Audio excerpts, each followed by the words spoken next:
जहरकी के करीब ट्रेन का खौफनाक हादसा 51 अफराद की जान ले गया। मिल्लत एक्सप्रेस की कई बोगियां पटरी से उतरकर दूसरे ट्रैक पर जा गिरी। मुसाफिर नागहानी से समझ भी न पाए थे कि 2 मिनट बाद ही सर सैयद एक्सप्रेस गिरने वाली बोगियों से टकरा गई। हादसे में 100 से ज्यादा मुसाफिर जख्मी। मिल्लत एक्सप्रेस की 13 बोगियां रात 3:38 पर ट्रैक से उतरी। सर सैयद एक्सप्रेस 3:40 पर आ टकराई, जिससे इसका इंजन और 2 बोगियां भी ट्रैक से उतर गईं। मिल्लत एक्सप्रेस कराची से सरगोधा और सर सैयद एक्सप्रेस रावलपिंडी से कराची जा रही थी। वज़ीर आज़म का इजहार अफसोस। वज़ीर रेलवे को रेलवे सेफ्टी की खराबियों की जामे तहकीकात का हुक्म दे दिया।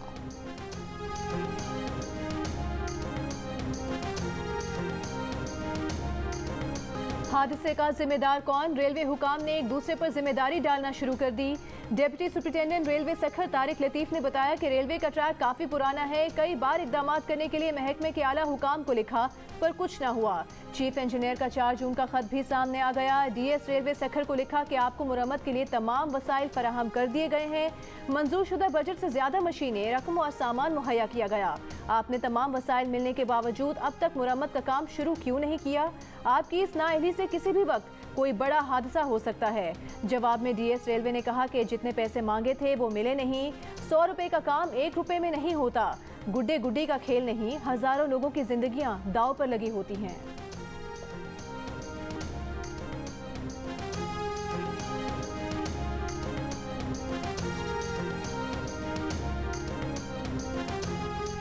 वज़ीर रेलवे आज़म स्वाति ने मान लिया कि इसमें कोई शक नहीं, रेलवे के हुक्काम हादसे के जिम्मेदार हैं। कहा सखर डिवीजन का ट्रैक बहुत खतरनाक है।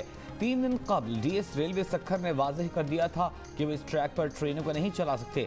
आज़म स्वाति ने यह भी कहा कि उन्हें रेलवे के अंदर से आवाज़ें आ रही हैं, ये एक माफिया है, खुद तहकीकात करूंगा।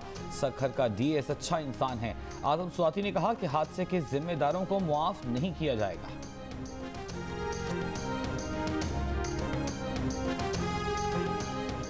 रात की तारीकी, गुमनाम मुकाम और खौफनाक हादसा। मिल्लत एक्सप्रेस की 13 बोगियों में सवार मुसाफिरों पर कयामत गुजर गई।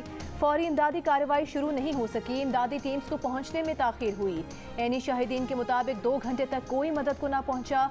लोग जख्मियों को चिंची और ट्रैक्टर ट्रॉली में डालकर अपनी मददात के तहत अस्पताल ले जाते रहे। कुछ मुसाफिर ट्रैक्टर ट्रॉलियों में सवार होकर हादसे की जगह से अपनी मंजिल की तरफ रवाना हुए। जहर की ट्रेन हादसे के मुसाफिरों के अहले खाना इंतजार करते रह गए। दायमी जुदाई मुकद्दर बन गई। फैसलाबाद से ताल्लुक़ रखने वाले रेलवे मुलाजिम का सफ़र आखिरी सफ़र साबित हुआ। अहमद की अहलिया कहती हैं शौहर की ड्यूटी तो 1 रोज़ बाद थी, लेकिन रोस्टर शेड्यूल से हटकर उन्हें सर सैयद एक्सप्रेस पर कराची रवाना होना पड़ा। बोगी में सफ़र करने वाली बारात भी मंजिल तक न पहुँच सकी। बस शादी के कपड़े, मेहंदी और चूड़ियाँ निशानी के तौर पर बाकी रह गईं। विफाकी वज़ीर इत्तलात फवाद चौधरी ने रेलवे हादसात का जिम्मेदार नून लीग और पीपल्स पार्टी को करार दे दिया। कौमी असम्बली में इजहार ख्याल करते हुए कहा, नून लीग और पीपल्स पार्टी रेलवे में सरमायाकारी करते तो आज हादसात न होते। नवाज शरीफ की हुकूमत ने रेलवे ट्रैक ही खरीद लिए। ऑरेंज ट्रेन लाइन पर खर्च किया गया पैसा रेलवे पर खर्च होता तो हादसात का सामना ना करना पड़ता। ये अपने मुकदमात खत्म करने के लिए ऐवान में दबाव डालते हैं। हम ऑपोजिशन के साथ आगे चलना चाहते हैं, आए इस्लाहात की तरफ बात करते हैं। फवाद चौधरी की तकरीर के दौरान ऑपोजिशन अरकान का अपने नशिस्तों पर एहतजाज। ऑपोजिशन अरकान की जानिब से इस्तीफा दो के नारे। स्पीकर डाइस का घेराव कर लिया।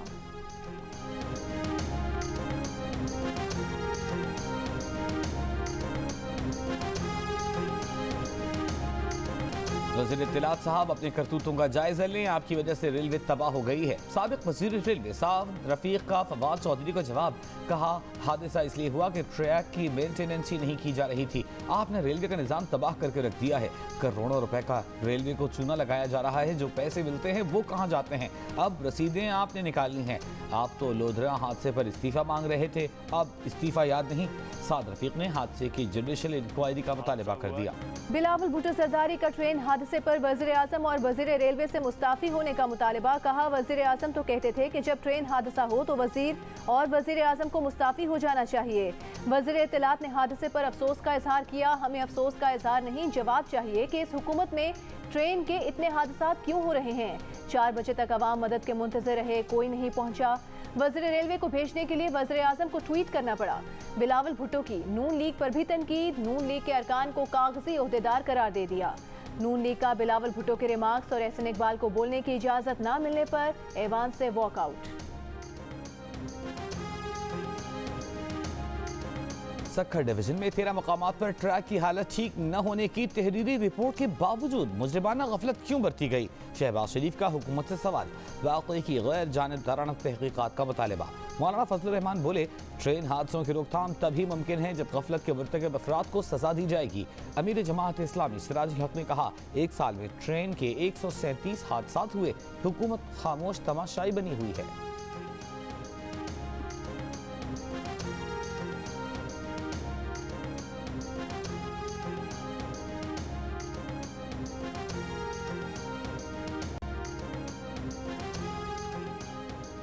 ट्रेन हादसे के मकाम पर इमदादी कार्रवाइयां जारी। रेस्क्यू वर्कर्स के साथ पाक फौज और रेंजर्स के दस्ते भी शरीक। ISPR के मुताबिक पन्नू आखिल से एम्बुलेंसेस के साथ फौजी डॉक्टर और पैरामेडिक्स पहुंच गए हैं। फौज की खुसूसी engineer team urban search and rescue Rawalpindi से और मुल्तान से 2 हेलीकॉप्टर ऑपरेशन में शामिल हैं। तर्जुमान NDMA का कहना है कि क्रेन के जरिए मलबा हटाने का काम जारी है। DG ranger Sindh major general Iftikhar Hasan Chaudhry का घोटकी में ट्रेन हादसे की जगह का दौरा। रेलवे हादसे में कीमती जानों के ज़या पर अफसोस का इजहार।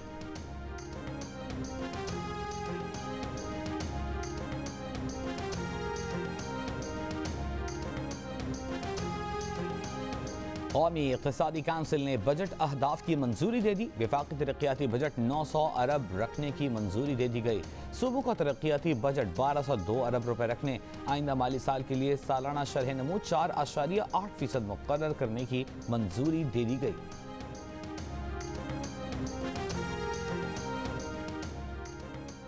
वज़ीर आला सिंध मुराद अली शाह का कौमी इक़्तिसादी काउंसिल में सूबे के लिए कम तरक्याती बजट रखने पर एहतजाज।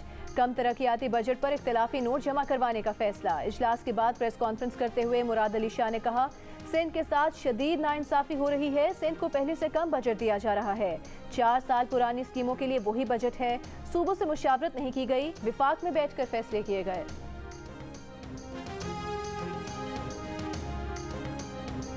वज़ारत खजाना और IMF के दरमियान डेडलॉक बरकरार। आइंदा बजट में मुतअद्दिद शोबों को दी गई टैक्स छूट खत्म करने, टैक्स वसूलियों के हदफ बढ़ाने और बिजली और गैस की कीमतों में इजाफे पर इत्तेफाक न हो सका। हुकूमत ने 140 से 200 अरब रुपए के इजाफी टैक्स लगाने की शर्त मानने से इनकार कर दिया। FPR की मुतअद्दिद शोबों को दी गई जरूरी टैक्स छूट जारी रखने की सिफारिश।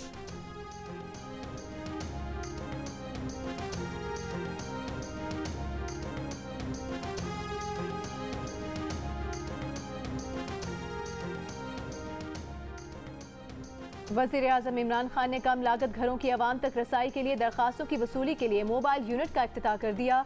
मोबाइल यूनिट कम लागत रिहायशी मंसूबों के लिए कर्जों के हुसूल में सहूलत फराहम करेगा। Mobile unit prime minister housing scheme के तहत कर्जों के लिए 1 विंडो ऑपरेशन फराहम करेगा।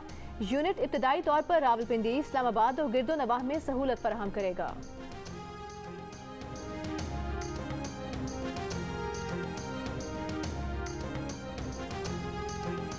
महकमा दाखिला सिंध का कोरोना SOPs का नया हुक्मनामा जारी। शहरों में कारोबार रात 8 बजे तक खोलने, बेकरियां, दूध की दुकानें रात 12 बजे तक खुली रहेंगी। रेस्टोरेंट्स को आउटडोर सर्विस की इजाज़त। रेस्टोरेंट्स टेक अवे सर्विस रात 12 बजे तक कर सकेंगे। जिम, इंडोर गेम्स पर पाबंदी बरकरार। ओपन एरियाज में खेलों की इजाज़त। शादी हॉल्स, पार्क्स, अम्यूजमेंट पार्क्स बंद रखने का फैसला। सरकारी और निजी दफातर में 50% अमले को बुलाने की इजाज़त होगी। खुली फजा में शादी की तकारीब में 150 मेहमानों तक बुलाने की इजाज़त होगी। कराची में जुमा और इतवार को कारोबार बंद रहेगा। कारोबारी मराकज़ में काम करने वाले मुलाजमीन की कोरोना वैक्सीनेशन लाजमी करार।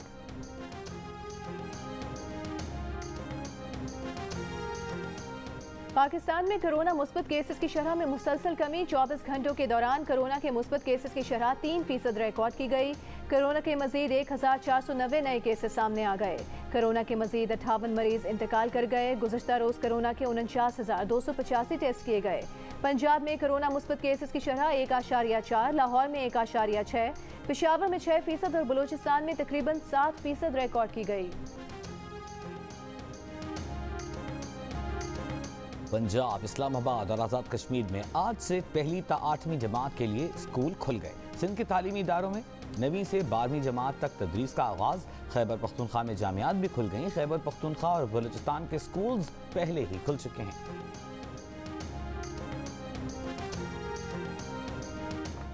वज़ीर-ए-आज़म इमरान खान और बरतानवी वज़ीर-ए-आज़म के दरमियान टेलीफोनिक राबता, दोनों रहनुमाओं का दो तरफा ताल्लुकात, अफगान अमन अमल पर तबादला ख्याल। वज़ीर-ए-आज़म इमरान खान ने कहा कि अफगानिस्तान में तनाज़े का कोई फौजी हल नहीं, बातचीत के जरिए तनाज़े का सियासी हल ही आगे बढ़ने का वाहिद रास्ता है। वज़ीर-ए-आज़म इमरान खान ने कहा कि बरतानिया पाकिस्तान को सफरी पाबंदी वाले ममालिक की रेड लिस्ट में रखने के फैसले पर नजरसानी करे।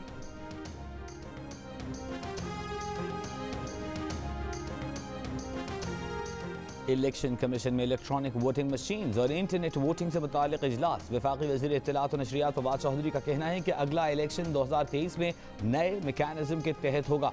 इंतखाबी इस्लाहात के अमल के लिए अपोजिशन को अपना किरदार अदा करना होगा। चाहते हैं अपोजिशन इलेक्ट्रॉनिक वोटिंग बिल पर साथ बैठे। शिबली फराज इस हफ्ते इलेक्शन कमीशन में इलेक्ट्रॉनिक वोटिंग मशीन का अमली मुजाहिरा करेंगे।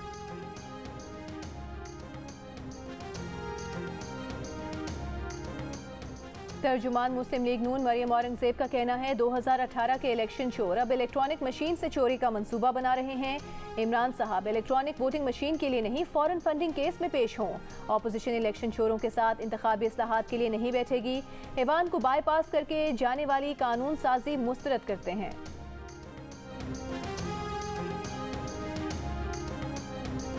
सिंध असेंबली में पुलिस एक्ट तरमीमी बिल मुत्तफ़िक़ा तौर पर मंजूर। अपोजिशन अरकान का बोलने की इजाज़त न मिलने पर स्पीकर डाइस के सामने एहतजाज, वॉकआउट।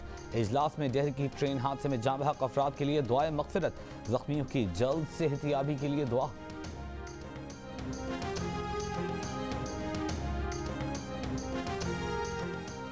पंजाब असेंबली में कायदे हिस्ब इख्तिलाफ हमजा शहबाज की प्री बजट हिकमत अमली के तहत किसान इत्तेहाद और किसान बोर्ड के वफूद से मुलाकातें। हमजा शहबाज ने पंजाब असेंबली में बजट सेशन के दौरान किसानों के मसाइल को भरपूर तरीके से उजागर करने की यकीन दहानी कराई। कहा नून लीग के दौर में सब्सिडीज दी गई, तमाम ज़राई अद्वियात पर GST का खात्मा किया गया। बदकिस्मती से मौजूदा दौर में किसानों के साथ बदतरीन सलूक किया जा रहा है। पाकिस्तान स्टॉक एक्सचेंज के CEO फारूक एच खान ने कहा है कि उनकी बजट तजावीज़ मुआशी तरक्की के लिए हैं।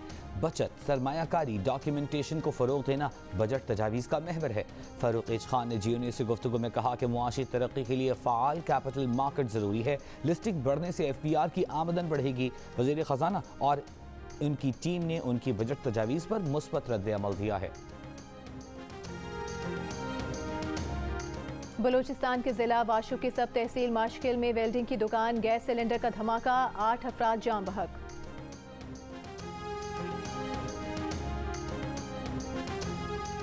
कराची में गैर मुल्कियों को शनाख्ती कार्ड जारी करने पर नादरा ने अपने इंटेलिजेंस ऑफिसर समेत 6 अफसरान को मुअत्तल कर दिया।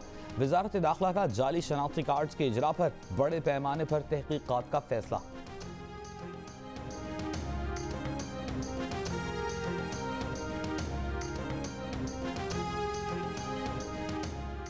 कराची में लूटमार की वारदात में एक और शहरी जान से गया। सफूरा चौरंगी के करीब डकैती के दौरान मुज़ाहमत पर मुल्जिमान की फायरिंग से शहरी हलाक। पुलिस के मुताबिक मकतूल अपनी अहलिया के हमरा गाड़ी में सवार था। मुल्जिमान ने असलहे के जोर पर मोबाइल फोन्स और 3 अंगूठियां छीन ली। इस दौरान मुज़ाहमत पर मुल्जिमान की फायरिंग से शहरी हलाक हो गया।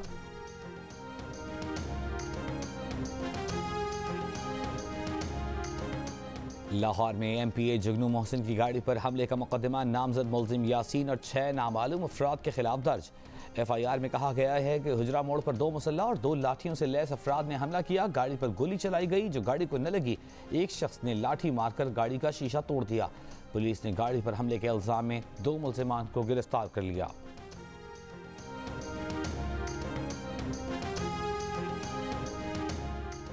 जिंदगी ट्रस्ट की सिफारिशात पर सिंध हुकूमत का असातिज़ा की कारकर्दगी जांचने के लिए सालाना रिपोर्ट यानी ACR में तब्दीली का फैसला।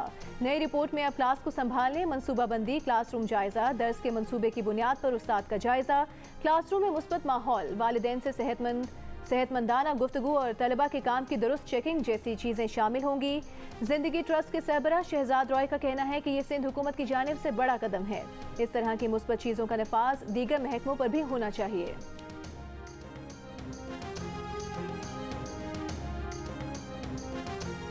वज़ीर आज़म ने मुल्क में पोलियो मुहिम का इफ्तिताह कर दिया। 5 साल तक के 3 करोड़ 30 लाख से जायद बच्चों को पोलियो से बचाव की वैक्सीन पिलाई जाएगी। रवां साल अब तक सिंध और खैबर पख्तूनख्वा में पोलियो का कोई केस सामने नहीं आया। बलूचिस्तान के किला अब्दुल्ला में पोलियो का 1 केस रिपोर्ट हुआ है।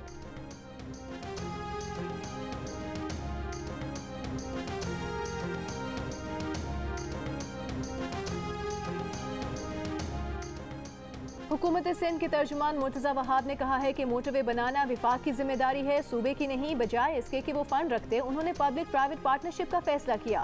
विफाक पंजाब में मोटरवे अपने पैसों से बनाता है मगर सिंध में नहीं। हाईवे विफाक का है, उन्होंने नहीं बनाया। वज़ीर आला ने 50% फंड्स की तजवीज़ दी। हमने 7 अरब रुपए विफाक को दिए मगर इन्होंने अपने हिस्से के पैसे नहीं दिए।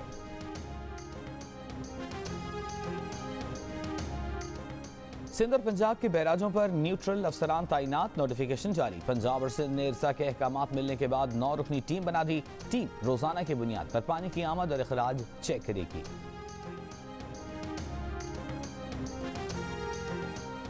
वज़ीर आला पंजाब उस्मान बुज़दार ने कहा है कि सूबे में अफसरान की तकर्रुरियां मेरिट पर की गई। मेरिट पर अफसरान तैनात करके अकरबा परवरी और सिफारिश कल्चर का खात्मा किया है। सरकारी अमूर की अंजाम दही में अफसरान पर किसी किस्म का दबाव नहीं।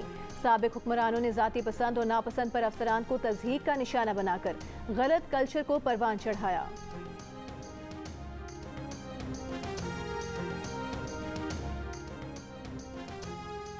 पंजाब असम्बली में कायदे हिज़्बी इख्तिलाफ हमजा शहबाज इन हाउस तब्दीली के लिए मुतहर्रिक। मुख्तलिफ पार्टी रहनुमाओं को हिदायत के जायजा लिया जाए कि अगर वो पंजाब में इन हाउस तब्दीली की कोशिश करते हैं तो स्कोर क्या होगा।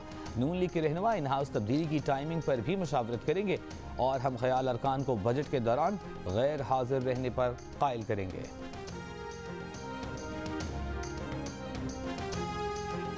स्पीकर कौमी असम्बली असद कैसर की स्पीकर पंजाब असम्बली चौधरी परवेज इलाही से लाहौर में मुलाकात। असद कैसर कहते हैं चौधरी परवेज इलाही की वजारत आला का दौर मिसाली था।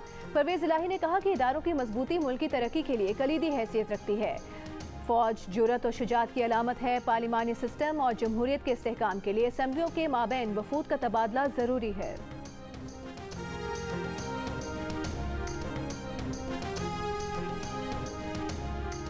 अमीर जमात इस्लामी सिराजुल हक ने कहा है मौजूदा हुकूमत ने अपने 1000 दिनों में 1000 से जायद यू टर्न लिए। बच्चा बच्चा नैब की हकीकत और हैसियत को जानता है। नैब सियासी इदारा बन चुका है। एहतसाब के नाम पर इंतकाम लिया जा रहा है। अमरीकी नुमाइंदा खुसूसी ज़िल्म खलीलज़ाद की काबुल में अफगान सदर अशरफ गनी और CEO अब्दुल्ला से मुलाकातें। अफगान अमन अमल समेत दीगर उमूर पर तबादला ख्याल के लिए ज़िल्म खलीलज़ाद दोहा और खित्ते के दीगर ममालिक भी जाएंगे। भारत में कोरोना के मजीद 1 लाख केसेस और 2427 अमवात। दिल्ली, महाराष्ट्र और यूपी में आज से पाबंदियों में नरमी। मुंबई में बस सर्विस शुरू। दिल्ली में बाजार और दफातर खुल गए। मेट्रो सर्विस भी शुरू हो गई। ऑस्ट्रेलिया की रियासत विक्टोरिया में एक हफ्ते में कोरोना के रिकॉर्ड 11 नए केसेस। स्पेन ने कोरोना वैक्सीन लगवाने वाले अफराद को अपने मुल्क आने की इजाज़त दे दी। ताइवान में कोरोना पाबंदियों में 28 जून तक तौसी का फैसला।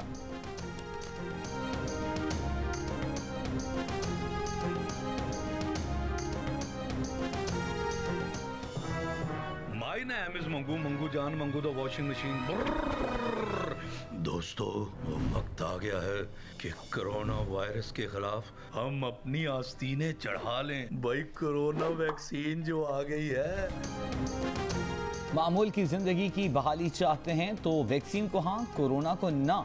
आप भी आस्तीन चढ़ाएं, वैक्सीन लगवाएं। डोंकी किंग भी कोरोना वैक्सीनेशन की आगाही मुहिम चलाने में पेश। शायकीन बेकरार। PSL 6 के बकिया मैचेस में सिर्फ 2 दिन का और इंतजार। मजीद 4 खिलाड़ियों को UAE का वीजा जारी कर दिया गया। उमर अमीन, हमाद आजम, खालिद उस्मान और आसिफ आफरीदी पहली दस्तयाब परवाज से अबू धाबी जाएंगे। लाहौर कलंदर्स के बेन डंक मुकम्मल फिट हो गए। बेन डंक इस्लामाबाद यूनाइटेड के खिलाफ पहले मैच में दस्तयाब होंगे।